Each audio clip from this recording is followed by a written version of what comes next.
በጥቅሉ አስተዳደራዊ የሆነውን ጉዳይ የሚይዘው የሚገልጽ ጽንሰ ሐሳብ ነው ትዳር በራሱ። ከዛው ቅጽበት ምን ተፈጥሯል ማለት ነው?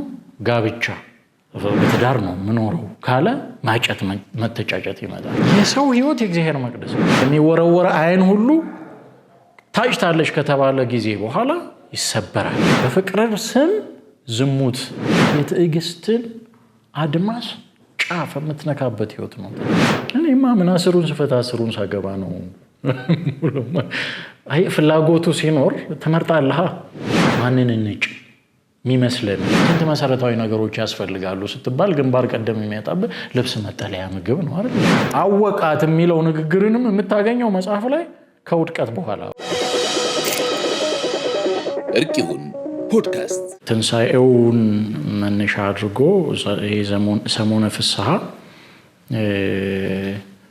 የሰርግም ሰሞን ጋብቻ ስርዓተ ጋብቻ የሚፈጸምበት በነጠላ ይኖሩ የነበሩ ወደ ጥንድነት የሚመጡበት ሰሞንም ጭምር ስለሆነ በዚህ በትዳር ጉዳይ ላይ ልንነጋገር የምንችልበት ሰሞን ነው። ጊዜውን ታሳቢ ያደረገ ምንም እንኳን በየትኛውም ጊዜ ያው ትዳር መሰረታዊ ጉዳይ ስለሆነ መነጋገር የሚቻል ቢሆንም ቅሉ ይሄ ሰሞን ግን በተለይ ለአዲስ ተጋቢዎች ጥሩ የእውቀት በተለይ የመንፈሳዊ እውቀት ስንቅ ይዘው መግባት እንዲችሉ በቤተክርስቲያንም በተለያየ አይነት አውድ ስለ ትዳር መነጋገር ሀሳቡ ማንሸራሸር ስለሚገባ ወቅቱን የጠበቀ ሀሳብ ነውና እንኳን በዚህ ሰዓት ተነሳ ማለት ወዳለው አስቀድሜ። እርቅ ይሁን ፖድካስት አዲስ ተጋቢዎች እንኳን ለዚህ ክብር አደረሳችሁ ብለን እንግዲህ ወደ ትዳር ምንነት ስንሄድ በጽንሰ ሐሳብ ረገድ ምናልባት ትዳርና ጋብቻ የአንድ ሳንቲም ሁለት ገጽታዎች ናቸው። ያው ጋብቻ ሲባል ሂደቱን የተሰሰሩን ሂደት የኑሮን ሂደት አጠቃላይ ጥንድነቱ ተመስርቶ እስከ ፍጻሜ ዘመን ያለውን የሚያካትት ሂደት፣ በዛ ሂደት ውስጥ ደግሞ የተለያዩ አይነት ሁነቶች ኃላፊነቶችን የምንወጣባቸው እሴቶች በሃይማኖት ረገድ በማህበራዊ ህይወት ረገድ አሉ። ስለዚህ እነኚህን አጠቃላይ ይዞ ሂደቱ ጋብቻ ይባላል። ትዳር የሚለው ደግሞ ሂደቱን የምንፈጽምበት ኃላፊነቱን የምንወጣበት በጥቅሉ አስተዳደራዊ የሆነውን ጉዳይ የሚይዘው የሚገልጽ ጽንሰ ሐሳብ ነው ትዳር በራሱ ማለት ነው። ስለዚህ ጋብቻ ስንል ትዳር ወይም አስተዳደራዊ ጉዳዩን እየጠቀስን ሊሆን ይችላል። ግን ጋብቻ የሚለው ሰፋ ያለ ትርጉምና ብያኔ ሊሰጠው ይችላል። በተለያዩ አይነት ሊቃውንትም የተለያየ አይነት ግን በይዘት ረገድ አንድ የሆነ ትርጉም ሊሰጠው ይችላል። ዞሮ ዞሮ ትዳር አስተዳደራዊ ጉዳዩን ትስስሩን የምንመራበት ማህበራዊ ኃላፊነቱን ኢኮኖሚያዊ ኃላፊነቱን የምንወጣበት የልጆች አስተዳደግን ኃላፊነት የምንወጣበት ይሄንን ልንገልጽበት እንችላለን። እርቅ ይሁን ፖድካስት ለአንድ ክርስቲያን ሊኖሩት የሚችሉት የህይወት መስመሮች ሁለት ናቸው። ሁለት ናቸው ሲባል ሁለቱም እንደ አማራጭ ይቀርባሉ አይደለም። ያ ማለት ሁለቱንም አማራጭ ይዞ መሄድ ሳይሆን ከሁለት አንድ የሚመረጥበት ነው። እሱም በድንግልና በምንኩስና የሚኖርበት ህይወት ነው። አንደኛው ደግሞ በጋብቻ የሚኖርበት ህይወት ነው። አንድ ክርስቲያን ከነኚህ ከሁለቱ በአንዱ ህይወት ነው ህይወቱን ሊመራ የሚችለው ማለት ነው። ሥርዓተ ቤተክርስቲያን ኦርቶዶክሳዊው አስተምህሮ የሚፈቅደው ከነኚህ ከሁለቱ አንዱ የህይወት መስመሮች መርጠን እንድንገባ ነው ማለት ነው። ከሁለቱ አንዱን ከመምረጥ አስቀድሞ ህይወት አለ እንግዲህ ከውልደት ጀምሮ የሚመጣ ማለት ነው። እንግዲህ አንድ ክርስቲያን ከተወለደ ጊዜ ጀምሮ በማደግ ሂደት ውስጥ አልፎ ለአቅመ አዳም ለአቅመ ሔዋን መጠን ሲመጣ ሊወስን የሚችልበት የአእምሮ ብስለት፣ መንፈሳዊ ብስለት፣ አካላዊ ብቃት ታሳቢ ይደረጋል። እዛ መጠን ላይ አቅመ ሔዋን አቅመ አዳም የሚባለው እሱ ነው። እንግዲህ አዳም እግዚአብሔር ሲፈጥረው የ30 ዓመት ጎረምሳም አልነበረ፣ ጎልማሳም አልነበረ። ልክ በ30 ዓመት ጎልማሳ መጠን ነው የተፈጠረው ሲፈጠር ማለት ነው። ሔዋን ደግሞ የ15 ዓመት ኮረዳ ነበረች። እንግዲህ አዳም አስቀድሞ ተፈጥሯል። ቀጥሎ ሔዋን ተፈጥራለች ከሷ አካል ማለት ነው። ሔዋንን እግዚአብሔር በአዳምን በማዕከለ ነዊም ወነቂህ በመንቃትና በመተኛት መካከል ሆኖ ከጎኗ አጥንት ሔዋንን ፈጥሯታል። ከነቃ በኋላ ባያት ቅጽበት ይቺ አጥንት ከአጥንቴ ስጋዋ ከስጋዬ የሚለውን ጽንሰ ሐሳብ ይዞ ሴት የሚል ስያሜ ሰጥቷታል። አጥንትሽ ከአጥንቴ ስጋሽ ከስጋዬ ማለት ነው። አካሌ የሚለው ሐሳብ የሚገልጽ ነው ይሄ። በዛው ቅጽበት ምን ተፈጥሯል ማለት ነው? ጋብቻ ተፈጥሯል ማለት ነው። አስቀድሞም እግዚአብሔር ሔዋንን የመፍጠሩ ምክንያት በመጽሐፍ ቅዱስ ተገልጾ እንደምናገኘው ሰው ብቻውን ይሆን ዘንድ መልካም አይደለም የሚል ተጽፎ እናገኛለን። ምን ይሆን ዘንድ? ብቻውን ይሆን ዘንድ መልካም አይደለም፣ ረዳት የሚሆነው እንፍጠርለት። ስለዚህ ይሄ ሐሳብ ነው ጋብቻን እንዲፈጠር ያደረገው ብለን መነሳት እንችላለን። ከዛ የሔዋንን መፈጠር እናገኛለን ማለት ነው። ምን እንድትሆን? አንደኛ ብቸኝነቱን እንድታስወግድ፣ ሁለተኛ ረዳት እንድትሆነው። ያው ብቸኝነትን ማስወገድ በግልባጩ ረዳትም መሆን ነው። ስለዚህ ሔዋን ተፈጥራ አዳም ልክ ባገኛ ቅጽበት ምን አለ? አጥንቷ ከአጥንቴ ስጋዋ ከስጋዬ፣ ስለዚህ ሴት ትባል አለ። አካሌ ናት። ስለዚህ ይሄንን ይዘን ነው አቅመ ሔዋን አቅመ አዳም የምንለው ማለት ነው። እዛ ላይ ሲደርስ እንዲወስን አስፈላጊውን የሆነ ትምህርት እያስተማረችው ስለመጣች ቤተክርስቲያን እንዲወስን ይሆናል ማለት ነው። ብቃቱ ይኖረዋል። ያም ማለት 3 መሰረታዊ ነገሮችን ልናነሳ እንችላለን። አንደኛ አካላዊ ብቃት፣ ሁለተኛ አእምሯዊ። ይሄ አእምሯዊ ምንለው መንፈሳዊውንም ብቃት ያማከለ ወይም ደግሞ ያካተተ ሊሆን ይችላል። ሶስተኛው ደግሞ ለመኖር የሚያስፈልጉ ነገሮችን የምናሟላበት ፋይናንሻል ጉዳይ አለ አይደል? ኢኮኖሚያዊ ብቃት። እነኚህ 3 መሰረታዊ ጉዳዮች ናቸው ማለት ነው ወደ ትዳር እንዲንደረደር እንዲገባ የሚያደርጉት። ስለዚህ እዚህ ላይ ሲደርስ እንዲወስን የሚያግዙ ትምህርቶች ይሰጡታል። ስታስተምረው መታለች ከታች ጀምራ። ልክ አቅመ ሔዋን አቅመ አዳም ላይ ሲደርስ ውሳኔ እንዲወስድ ይሆናል ማለት ነው። ፍላጎቱ ወዴት ነው የሚያመዝነው? ቅድም ያልናቸው ሁለት መንገዶች አሉ። በድንግልና በተባተው በምንኩስና ነው የምኖረው ወይስ ደግሞ በትዳር በጋብቻ የሚለውን ይወስናል ማለት ነው። ስለዚህ ከወሰነ በኋላ ነው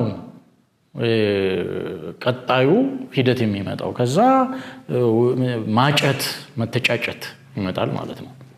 አይ በትዳር ነው የምኖረው ካለ ማጨት መተጫጨት ይመጣል። ግን ከመወሰኑ በፊት እንዲወስን የሚያበቃው በሁለቱም ህይወቶች ዙሪያ በቂ የሆነ ዕውቀትን ገንዘብ እንዲያደርግ በዕውቀት ሆኖ በማስተዋል ሆኖ እንዲወስን የሚያበቃው ዝግጅት እንዲያደርግ ትጋብዘዋለች ቤተክርስቲያን፣ ታበረታተዋለች፣ አቅም ትሰጠዋለች። ስለዚህ ሲወስን የሚወስነው በስሜት ተመርቶ አይደለም ማለት ነው። ስሜቱ እንዳለ ሆኖ ዕውቀት ሲደመር መንፈሳዊ ብስለት ነው እንዲወስን የሚያደርገው ማለት ነው። ስለዚህ ወደ ትዳር ነው የምገባው የሚለውን ውሳኔ ከያዘ በኋላ ወዴት ይሄዳል? ወደ እጮኝነት ይሄዳል ማለት ነው። እጮኝነት ደግሞ ራሱን የቻለ አንድ ህይወት ነው። እንዴት ነው እጮኛ የሚያፈራው? እጮኛ ካፈራ በኋላ እንዴት ነው ያንን የእጮኝነት ዘመን የሚያሳልፈው? አንድ ራሱን የቻለ ምንድነው ፓኬጅ ልንለው እንችላለን በህይወት ውስጥ ማለት ነው። ዞሮ ዞሮ ምንድነው ቅድም እንዳልኩት መንገዶቹ ሁለት ናቸው። ከሁለቱ አንዱን እንዲመርጥ ብቃት ይጠይቃል። በራሱ ውሳኔ በራሱ ፍላጎት ነው እንዲመርጥ የሚፈለገው እንጂ በአስገዳጅነት በተጽዕኖ መሆን አይገባውም። በቤተሰብም በወዳጅም በምንም ማለት ነው። የራሱ ፍላጎት ሊመራው ይገባል። ከራሱ ሲነሳ የሚመርጠው መንገድ ስኬታማነቱ ስሙር ይሆናል ማለት ነው። በጫና ከሆነ አስቸጋሪ ነው የሚሆነው።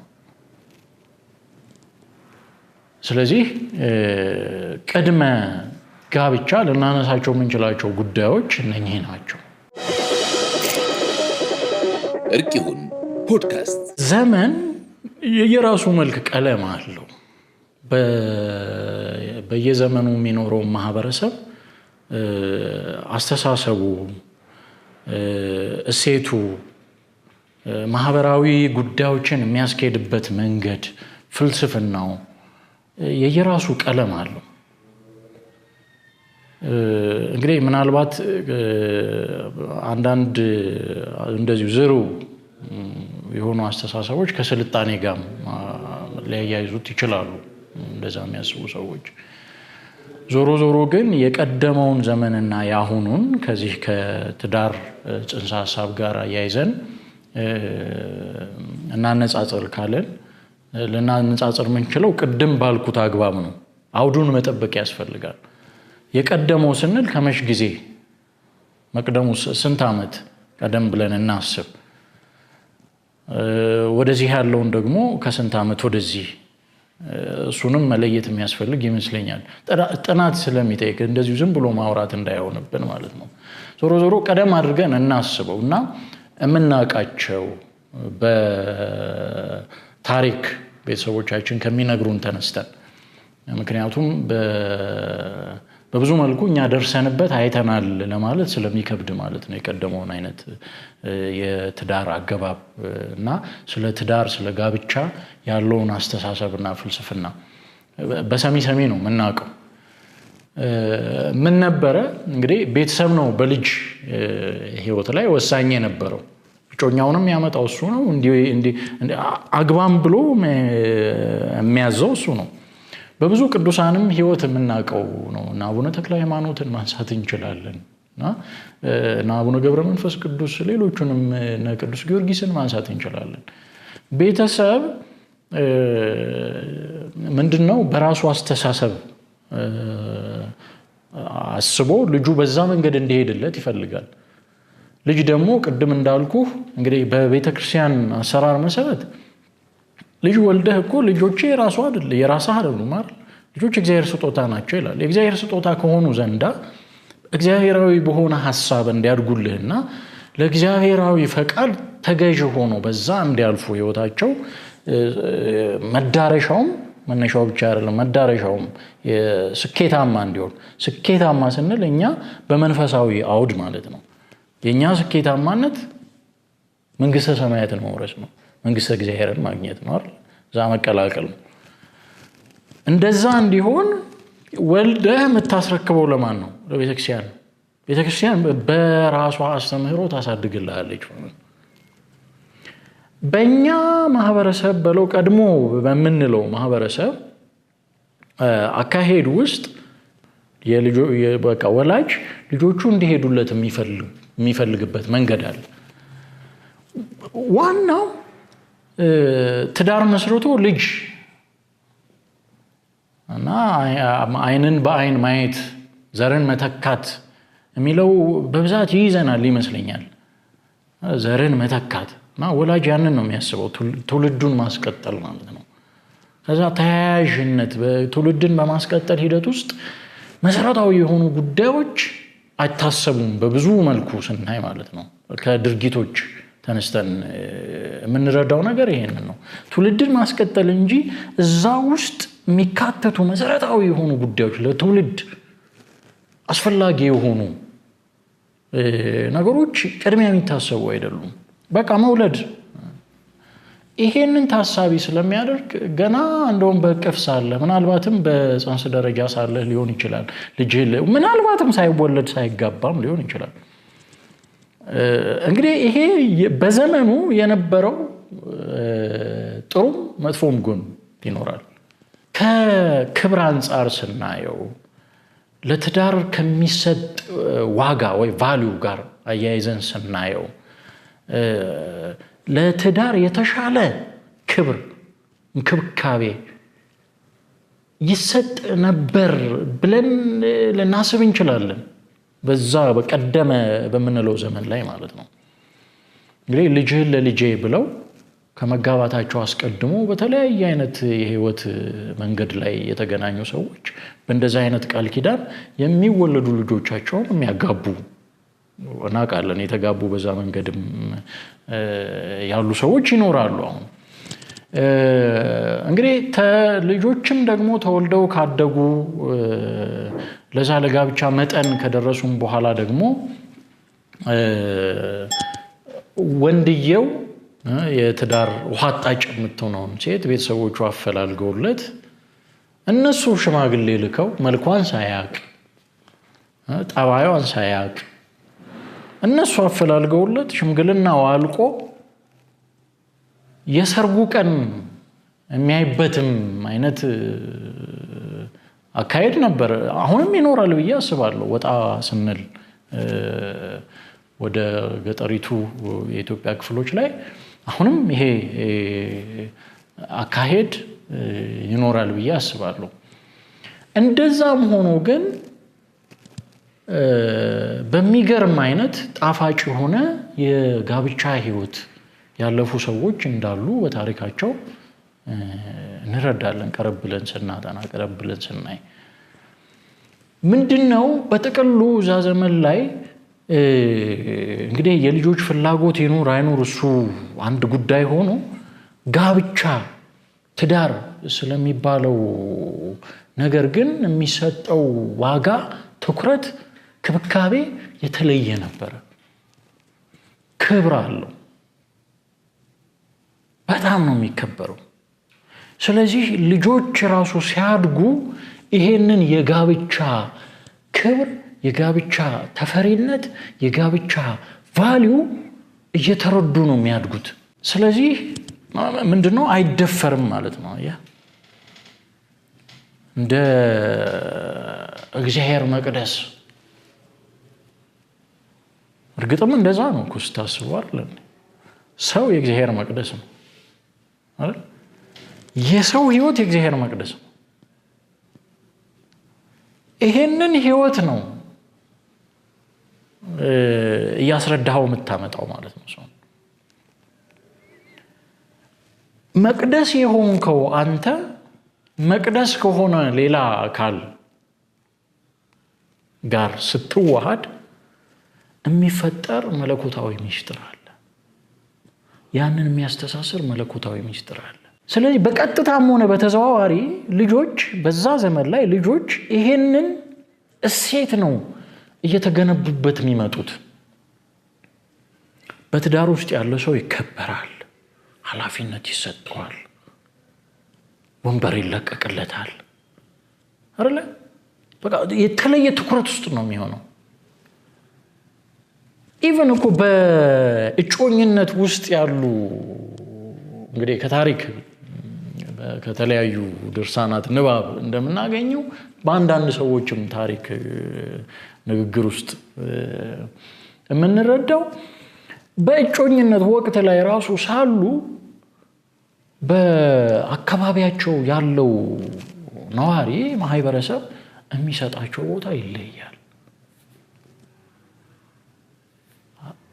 አሁን ስትመጣ እንግዲህ ዘመኑን ለመክፈል ይቸግረኛል ብያለሁ። ከሆነ ጊዜ ወዲህ ግን ሴኩላር አስተሳሰብ እየገነገነ መጣና ትዳር እንደ ቀድሞ የቀድሞ አስተሳሰብ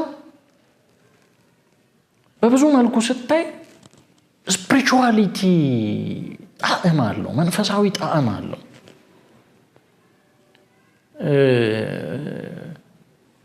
ኢአማኒ የሆነው ዜጋ ራሱ ለትዳር የሚሰጠው ቫልዩ ክርስቲያናዊ ሆኖ ታገኘዋለህ።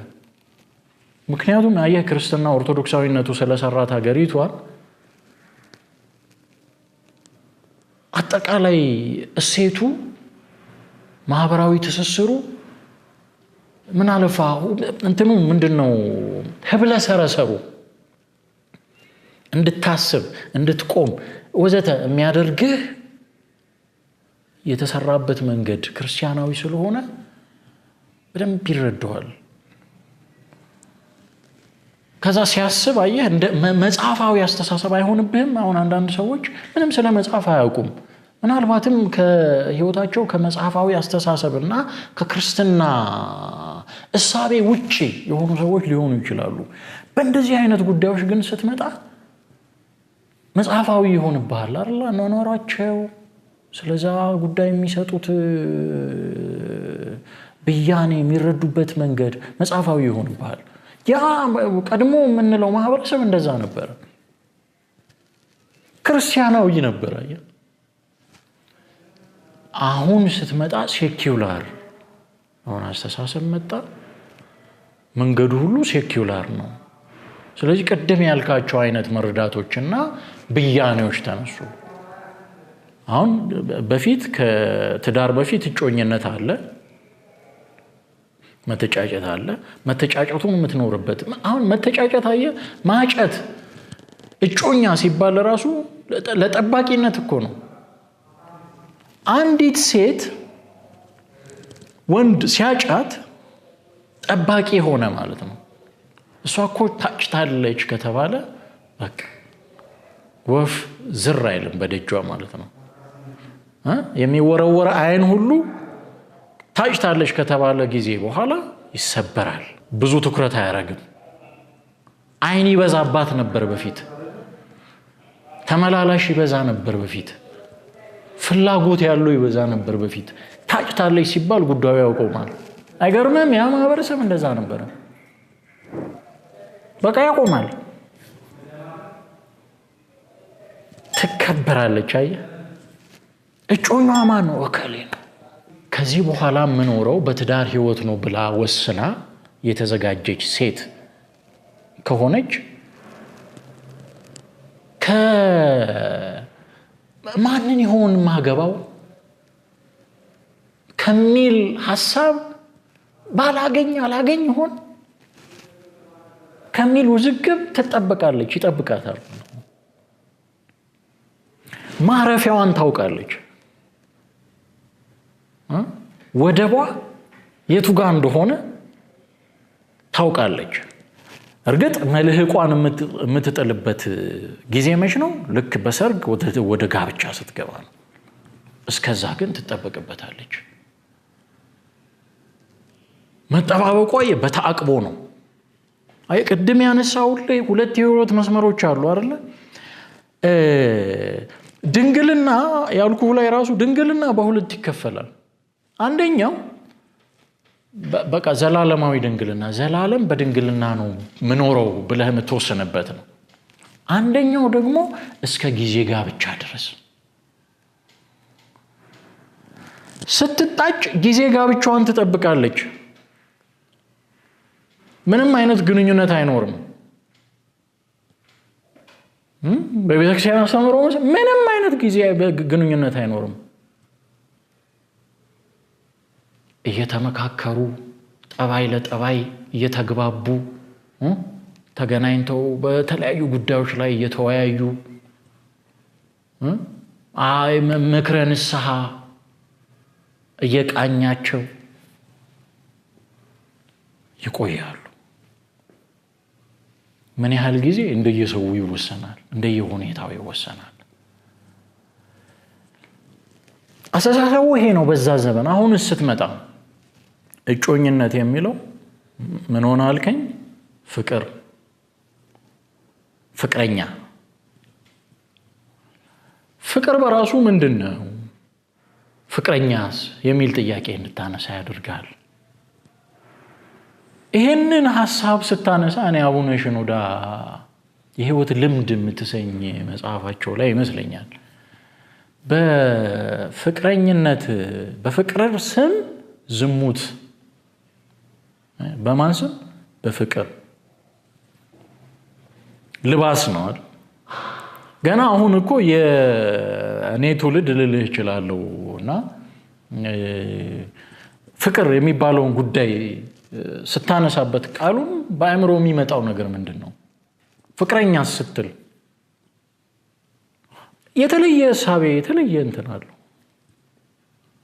አይ ቀለሙ የራሱን ቀለም ይዟል። ግን ይሄኛው ዘመን ላይ ያለው ከንግግሩ ጀምሮ ቅኝቱ ዓለማዊነት፣ ስያሜው በራሱ ችግር የለበትም። ፍቅር ደስ የሚል ስያሜ ነው። ፍቅረኛ ግን እንትን ሞቲቭ የምትረዳበት የምትተረጉምበት አይደል? ዋናው እሱ አይደል? ፍቅረኛ ስትል ፍቅር ስትል የምትረዳበት፣ እጮኛም ስትል እጮኝነት መተጫጨትም ስትል የምትረዳበት ማተር የሚያደርገው እሱ ነው ትልቁ ማለት ነው። ምን ተለምዷዊ ንግግር አለ አይደል? ምን ፍቅር ያዘኝ፣ ፍቅረኛ ያዝኩ፣ ፍቅር ጀማመረኝ። ብዙ ነገሮቻችን ደግሞ ለዛ የተመቹ አይነት ሁኔታዎች ደግሞ አሉ። በመጽሐፍ፣ በፊልም፣ በዘፈን እንታገዛለን።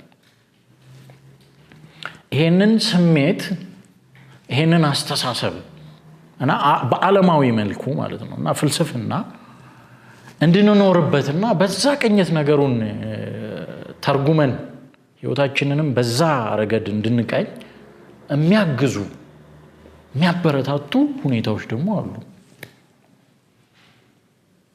ስለዚህ ማህበረሰባዊ አወቃቀሩን በፍልስፍና ረገድ ይለያያል ማለት ነው።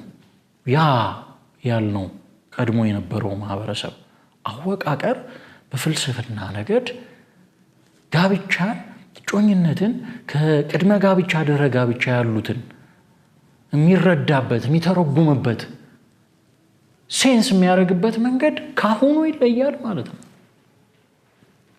እንዴ አሁን እኮ ጋብቻ ስትል በቃ በጣም አቅልለን ነው የምንረዳው። ሲደመር ስንገባም ሆነ ከመግባታችን አስቀድሞ ራሱ ህይወቱን ዲቴል የምናውቀው ማወቅም የምንፈልግ አይመስለኝም። የምንገባበትም ሞቲቭ ብዙዎቻችን የተለያየ ዋና መሰረታዊ ጉዳዩን የዘነጋ ይሆናል። የምንኖርበትም መንገድ ዘሴ ምናልባት በኋላ ላይ እናነሳው ይሆናል። ዞሮ ዞሮ ልዩነት አለ በዛና በዚህ ዘመን ላይ። እርቅ ይሁን ፖድካስት ድም ያልኩህን ጉዳዮች ነው አሁን መልሼ የማነሳው። እነኛ 3 መሰረታዊ ነገሮች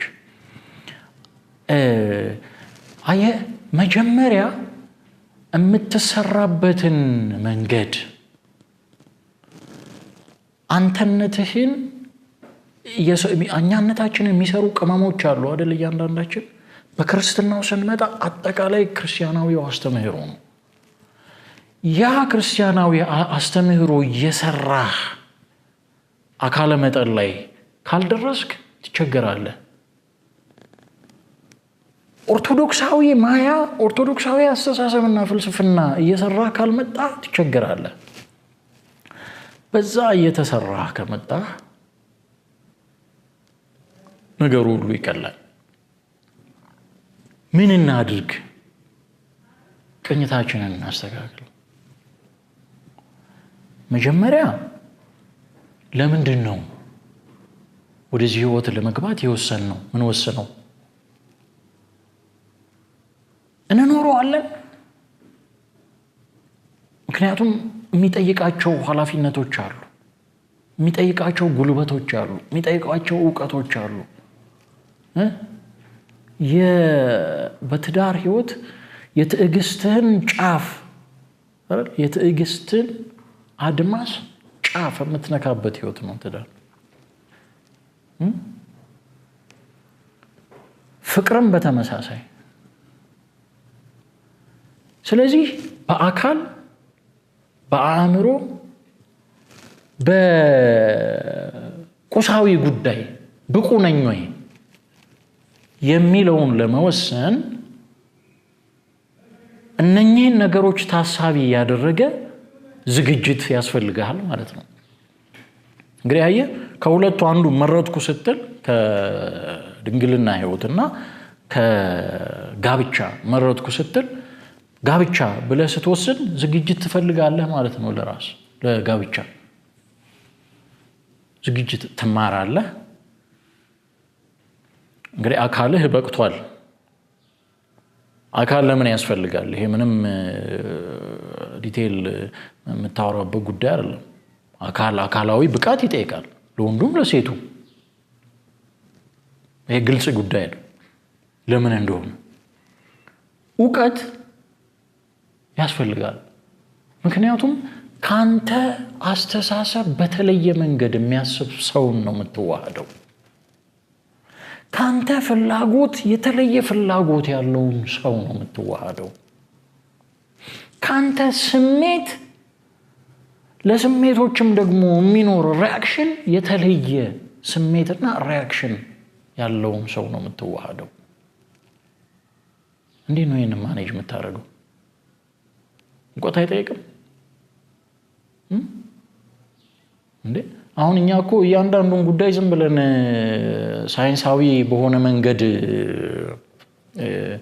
የማየት ልምድና ኢንተርቴን ማድረግ ልምምዱ የለንም እንጂ እንዴ ሚስትህ ለምን ሳቀች? ለምን ፈገጋለች? ለምን ተኮሳተረች? ለምን ደስ አላት? ለምን ከፋት?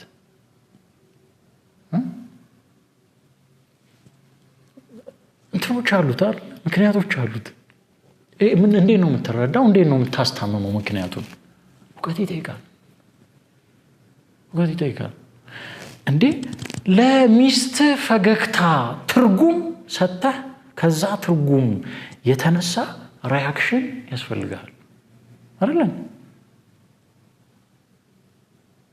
እንዴ? አሁን አንተ ስራው ላይ ትገባለህ።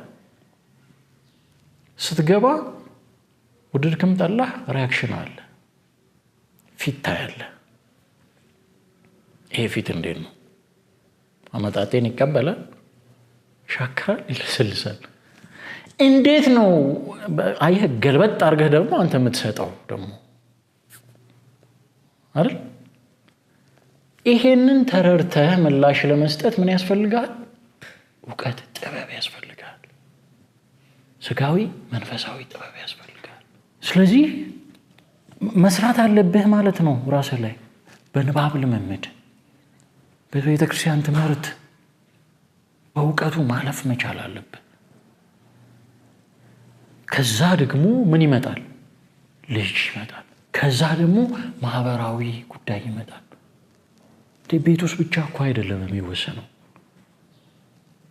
ትዳር ውስጥ ስትገባ በአካባቢው በሚኖር ማህበራዊ ኢንተራክሽን ውስጥ ግንባር ቀደም ተሳታፊ መሆን ይጠበቅብሃል። ምክንያቱም ከትዳር ጋር ብዙ ኃላፊነቶች ተከትሎ ይመጣሉ። ለባለ ትዳርና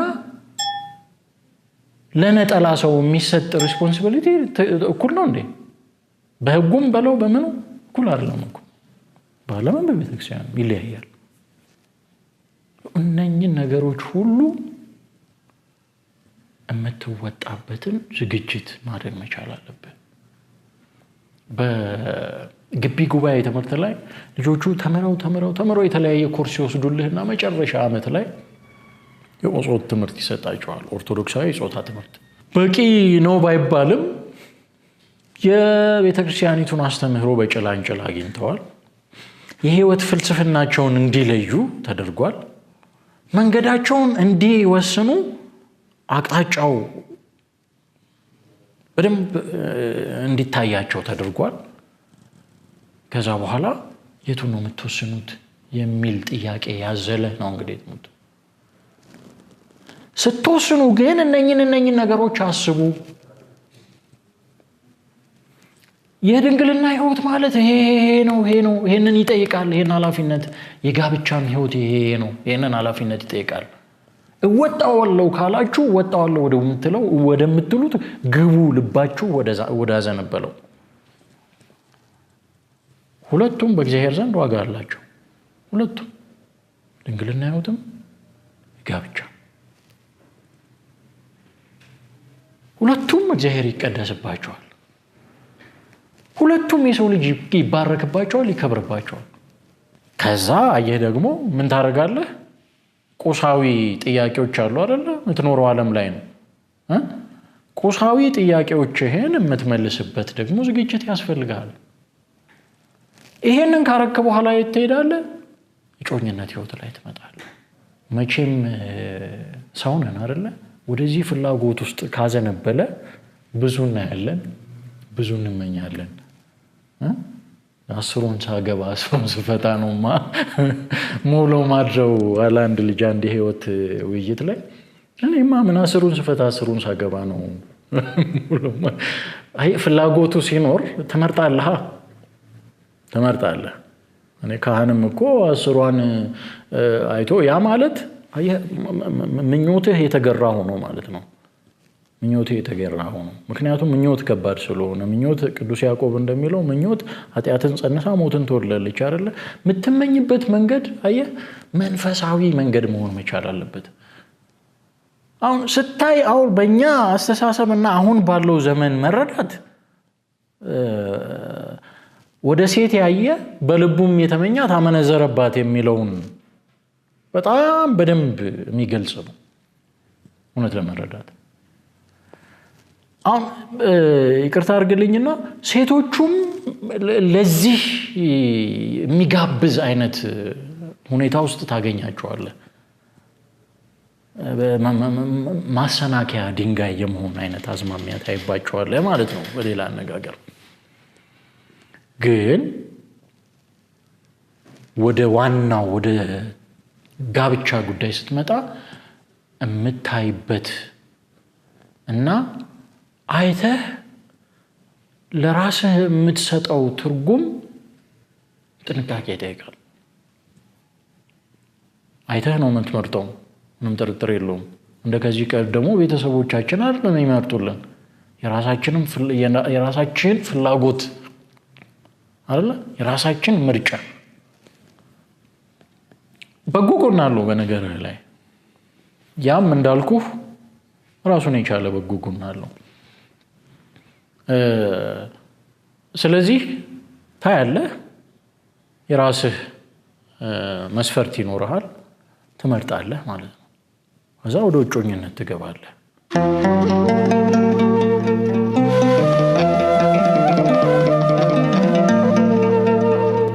ይሄ የወጣቶች ጥያቄ ነው። አሁን ወጣቱ በእርግጥ ከወጣትነት የሚያለፈ ወደ ትዳር ያልገባ ይኖራል። ዞሮ ማንን እንጭ የሚመስለንን በምን በሃይማኖት ግንባር ቀደም ጉዳይ በሃይማኖት ባስተሳሰብ የሚጣጣመንን የመተላለፉ እንዳይኖር። ምክንያቱም አሁን የተቸገርንበት መሰረታዊ ጉዳይ መተላለፍ ነው አይደል? መተላለፉ እንዳይኖር አገባብህ እኮ ይወስነዋል አይደል? ለምትኖረውን ህይወት አገባባችን ስተት ሲበዛው ነው የምንኖረው ህይወት ብዙ ጊዜ መንገራገጭ ውጣ ውረዱ በጣም ፈተናው ያየለም የሆነው ማለት ነው። ውጣ ውረድ አለው ትዳር። ያንን ውጣ ውረድ እንታልፍ ግን አገባብህን ማሳመር መቻል አለበት። ስለዚህ ቀድሞ የሚመጣው ሃይማኖት ነው። ግን ደግሞ ሃይማኖት ሆኖ ወደ ትክክለኛ ሃይማኖት እምነት ልታመጣው የምትችለውንም ሰው ወደ ትክክለኛ ህይወት ልትመልስ የምትችለውንም ሰው እንደ በቃትህ እንዳለህ ቁርጥ አቋም እንደ ዝግጅትህ ልትመርጥ ትችላለህ። ያንተ ግላዊ ወይም ደግሞ ውስጣዊ የሆኑ ከውስጥህ የሚነቁ ከስሜትም ከፈቃድም የሚመጡ ፍላጎቶች ይኖራሉ። እነኛን የምትቃኝባቸው ግን አስተምህሮዎች አሉ አይደል? ስለዚህ ፊት ለፊት የሚመጣብህ በሃይማኖት ይመስለኛል ነው። እቺን ሰው ይሄንን ሰው ወደኔ ሃይማኖት ላመጣው እችላለሁ። ስለዚህ እርግጠኛ ስትሆንበት ከዛ የስሜት መጣጣም መግባባት ተነጋግረህ እንደገና ደግሞ በተለያየ የፊት አካል አገላለጽ ተግባብተህ ስትሄድ ነው መንገዱ የሚቀናል። በንግግርም በአካላዊ እንቅስቃሴም በለው በምን ሳትግባባ ቀርተህ እጓዛሉ አብረህ ማለት ሊሆን አይችልም። ስለዚህ መረዳት መቻል አለብህ ማለት ነው። የዛን ሰው ሞቲቭ፣ የዛን ሰው ስሜት፣ የዛን ሰው ምንድነው ፍላጎት መረዳት መቻል አለብህ ማለት ነው። የምትረዳባቸውን መንገዶች የምታጠናበት መንገድ ሊሆንህ ይችላል። ቅድም ያልኩት ሶስት መሰረታዊ ነገሮች። ይሄ ሰው በስሏል፣ ትዳሩን ሊመራ ይችላል፣ ሴቶቹ ሊመዝኑ ይችላሉ። ይሄንን እቺ ሰው ልጆችን ማሳደግ በጥሩ ስነ ምግባር ማሳደግ የሚችል የአእምሮአዊ መንፈሳዊ ብቃት አላት እያለ አስቦ ማለት ነው። ምናልባት እኛ ብዙ ጊዜ መልክና ሌሎች ኤክስተርናል የሆኑ ጉዳዮችን ነው ፎከስ የምናደርገው። ብዙ ጥያቄም የሚነሳው እንደዛ ነው። መልክ ያስፈልጋል፣ ምንም ጥርጥር የለውም ያስፈልጋል። ግን መልክ ደግሞ እንደ ተመልካቹ ነው ይባል የለ። ለእኔ አፍንጫ ስልካካል አንተ ጎራዳ ሊሆን ይችላል። ምንድነው ወጥ የሆነ ብያኔ ስለሌለ ማለት ነው። እንደየሰው ፍላጎት ነው አይደል? የምትወደው የተክለሰውነት ይኖራል፣ የፊት አቀማመጥ ይኖራል፣ ጸጉር ይኖራል፣ ወዘተ ወዘተ። እሱ ለአንተ ነው የሚተው። ግን ባንተኛ የምትመርጠውን መልክ ታሳቢ ልታደርግ ትችላለህ። አይ በዚህ አይነት መልክ እኔ ጥቁር ነው እንዴት ቀይ፣ ያ ያንተ ፈቃድ ነው የሚሆነው። ግን መልክ ሊያስፈልግ ይችላል እሱ መስፈርት ታያለህ። ከዛ ደግሞ እንዴት ነው የምኖረው ደግሞ ብለህ ታስባለህ አይደል? ሽንኩርት በርበሬ ጨዋላ እንዴት ነው የምታደርገው? እሱ ገቢ ታሳቢ ታደርጋለህ ማለት ነው። ገቢ አሁን በዘመናችን በተለይ ገቢ እንደው ፈርጠም ያለ ካልሆነ እንዴት ነው ሽንኩርትንና ቲማቲምን ራሱ የምትወጣው? አይደለም ሌላውን ይቅርና የቤት ኪራዩ ራሱ ናላህን እያዞረ ነው። መታሰብ አለበት ማለት ነው። የምትጣመደው ሰው ኢኮኖሚካሊ ኑሮ ልትቋቋም የሚያስችልህ ሰው መሆን አለበት። ምንም ጥርጥር የለውም። እርቅ ይሁን ፖድካስት ላይ ስትገባ እንቋቋማለን ለሁለት ምንም እኮ ምንድነው ጀበናም ላይ ኖርህ ይችላል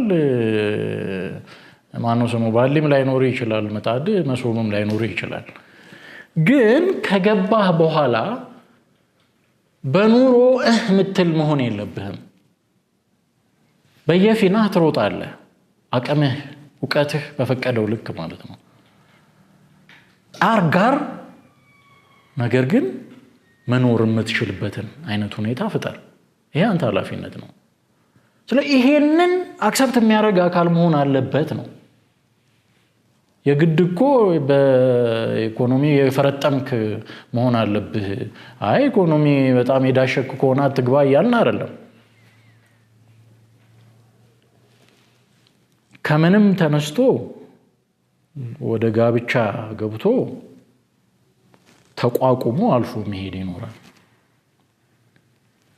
ግን መዘንጋት የለበትም ለመኖር መሰረታዊ የሆኑ በሳይንሱ ራሱ በተርታ ንግግር ስንት መሰረታዊ ለሰው ልጅ ለመኖር ስንት መሰረታዊ ነገሮች ያስፈልጋሉ ስትባል ግንባር ቀደም የሚያጣብህ ልብስ መጠለያ ምግብ ነው አይደል ይሄንን የሚያሟላ አቅም ያስፈልጋል ይሄንን ማሰብ አለብህ ነው እንጂ ከገባህ በኋላ ምን ልብላ ምን ልጠጣ ቁጭ ብለህ ምትቆዝምበት ሁኔታ መፍጠር የለበትም አለ እንደ አቅምህ መሰማራት ይሄንንም ታሳቢ ያደረገ ነው ማለት ሶስቱም መሰረታዊ ነገሮች መዘንጋት የለብንም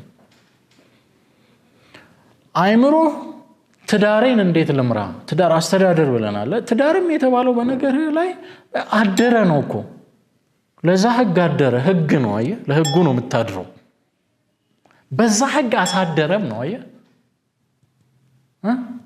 በምን ህግ በትስስሩ ህግ ትስስሩ ምን አለው እሴት አለው እሴቱ መጠበቅ አለበት እሴቱ ደግሞ እንደ ክርስቲያን ሆነን ስናወራ ኦርቶዶክሳዊ እሴት ነው አይ በዛ ታራለ በዛ ታሳድራለ ስለዚህ መሰረታዊ የሆኑትን እነኚህን ነገሮች ጠብቀህ በእጮኝነት ወቅት ወይ ደግሞ አሁን አንተ ባልከው በፍቅረኝነት ወቅት ይሄንን ነገር ዲል ያደርክ ትቆያለህ በታቅቦ ትቆያለህ ምክንያቱም ቤተክርስቲያን የኛ ንጽህና ግድ ይላታል በነገርህ ላይ አሁን ትዳር እንዴት ተጀመረ ለምን አስፈለገ እንደገና ደግሞ ትዳር አሁን በሰው ልጅ ታሪክ ውስጥ ስናየው ሁለት ቦታ ከፍለን ማየት ይኖርብናል አንደኛው ቅድመ ውድቀት የሰው ልጅ ከመውደቁ በፊት የነበረ ትዳር አለ ሁለተኛው ድህረ ውድቀት ከወደቀ በኋላ የሰው ልጅ በዚህ ከፍሎ ማየት ይገባል ምክንያቱም ይለያያል አኗኗሩ ይለያያል አሁን ትዳርን ስናስብ ቀድሞ አሁን ትዳር ለምን ይመሰረታል ስትለው አንድ ሰው በቤተክርስቲያንም ትምህርት ሶስት ጉዳዮች ሊመጡ ይችላሉ ሶስት እንደ ፒላር አንድ ከዝሙት ኃጢአት ለመጠበቅ ሁለት ለመረዳዳት ለመደጋገፍ ሶስት ዘር ለመተካት እንደዚህ በግርድፉ ስታያቸው እንደ ፒላር የሚወሰዱ ነገሮች ናቸው ግን እኛ ክርስቲያኖች ነን ክርስቲያኖች ደግሞ እያንዳንዱ የህይወታችን መንገድ አኗኗራችን ሁለንተናችን ንጽህናን መሰረት ያደረገ መሆን አለበት ይሄ የንጽህና ህይወት ወስዶ የት ይከተናል መንግስተ ሰማያት ትዳር መንግስተ ሰማያትን ገንዘብ ልናደርግ የምንችልበትን ህይወት የሚሰራ ካልሆነ ቢቀርሻል መስሪያ ስለሆነ ይሄንን ነው ታሳቢ በውስጡ ታሳቢ የምናደርገው ይሄንን ነው ከምን ከዝሙት ተጠብቀ ማረፊያ ደሴት ይሉታል ሊቃውንቱ እነ ቅዱስ ዮሐንስ አፈወርቅ በሁለት ከፍለን ስናየው ቅድመ ውድቀት የነበረው ትዳር ምን አይነት ነበር ያልከኝ እንደሆነ አዳምና ሔዋን በፍጹም ድንግልና እንደ መላእክት ባለ ህይወት ይኖሩበት የነበረ ትዳር ነው። ሩካቤ ስጋ አይታወቅ የነበረበት በድንግልና ግን በምን ውስጥ ናቸው? ትዳር ውስጥ ናቸው። ለምንድን ነበር ይረዳዱ የነበረው? ይነጋገሩ ነበር እርስ በርስ። አንድ ሁለተኛ ህገ እግዚአብሔርን ለመጠበቅ ይረዳዱ ነበር። ይሄ የተራክቦ ሐሳብ በውስጣቸው አልነበረም። ካልነበረ ታዲያ እንዴት ብዙ ተባዙ የሚለው መለኮታዊ ቃል ኡን ይሆናል የሚል ጥያቄ ያነሳሉ ብዙዎች። መላእክት እንዴት በዙ? እንዴት ተባዙ? መላእክት ቁጥራቸው ይታወቃል። እግዚአብሔር ባወቀ በሚያደርገው መንገድ ያደርግ ነበር። እሱ ውስጥ አንገባም።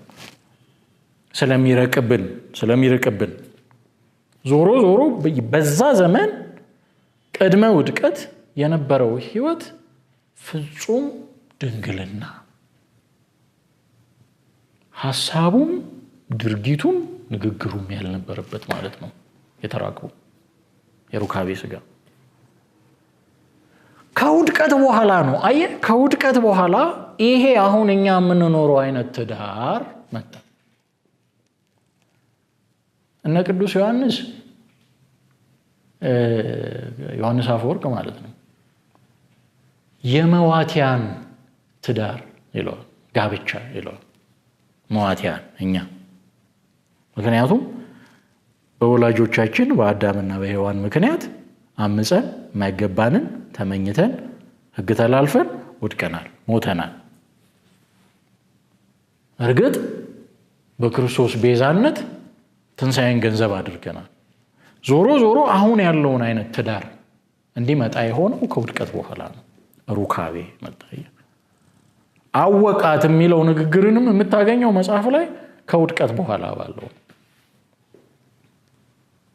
አካሉ ነበረ፣ የተራክቦ አካል ነበረ። የግንኙነቱ ሐሳብም ተግባርም ንግግርም ግን አልነበረም። እንዴት ነበር የሚኖሩት? ሁለቱ መላኮች ይላቸዋል ያዕቆብ ዘስሩግ፣ ቅዱስ ያዕቆብ ዘስሩግ አዳምና ሔዋን ሁለቱ መላኮች በዛ ዘመን ህይወታቸው ማለት ነው። ከዛስ በኋላ ቅድም እንዳልኩ ማለት ነው ምኑ መጣ? ፈቲው መጣ። ከውድቀት በኋላ ይሄ አሁን በዓለም አስተሳሰብ ደረጃ ውስጣችን ጅምላ የሆነ የገባው ጉዳይ የመጣው ከዛ በኋላ ነው። ከውድቀት በኋላ ሰው ከወደቀ በኋላ ዝሙት የሚባለው ሐሳብ እንደ ጾር፣ ድርጊቱ እንደ ጾር፣ ንግግሩ እንደ ጾር ህይወቱን ነክሶ ያዘው ማለት ነው። ፍትወታት እኩያት ነክሶ ያዙ፣ ነገሱበት ማለት ነው። ስለዚህ ትዳርን ጋብቻን ምን አድርጎ ሰጠው እግዚአብሔር? ቅዱስ ዮሐንስ አፈወርቅ ደሴት ይል፣ በእሳት እንደተከበበ ደሴት።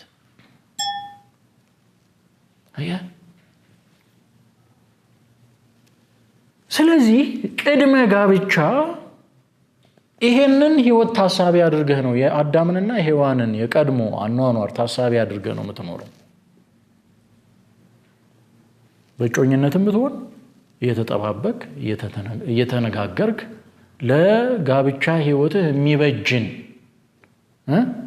ቅድመ ዝግጅት እያደረግክ ትቆያለህ ማለት ነው እስከ ዕለተ ሰርግህ ድረስ።